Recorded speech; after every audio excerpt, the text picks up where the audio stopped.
For this video, let's talk about the foundations of savings, investment, at paano tayo makakatipid.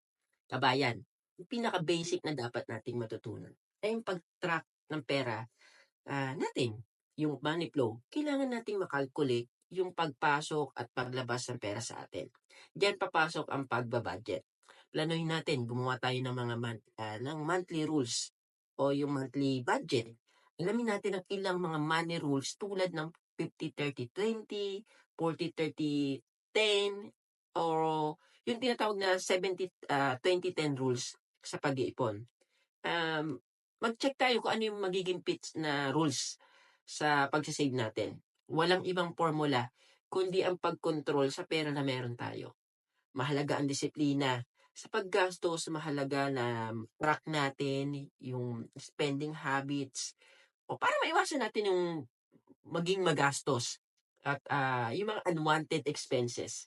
So, maglaan tayo ng oras para pag-aralan ang mga passive investment. Tandaan, at uulitin ko, kailangan nating pag-aralan yung mga investment opportunity na meron sa labas.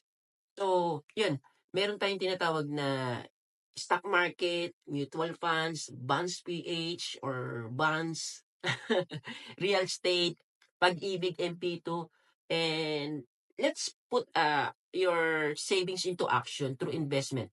We need to learn where to invest our hard-earned money. Ulitin ko, hindi tayo habang buhay na magtatrabaho dito.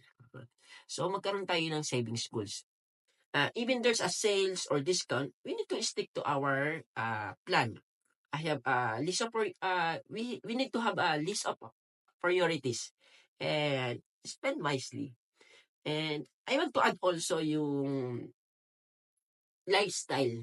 So, kailangan nating ma-maintain yung kung ano ba yung essentials. Ano ba yung dapat yung lifestyle natin talaga maging mapanuri tayo eh.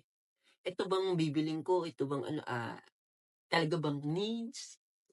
Needs ba to? Wants ba to? So, yun eh. Dapat maging mapanuri tayo sa ganun. And isa lang yan kung meron tayong monthly budget. And isa yan sa mga nakatulong sa akin ang pagkakaroon ng monthly budget.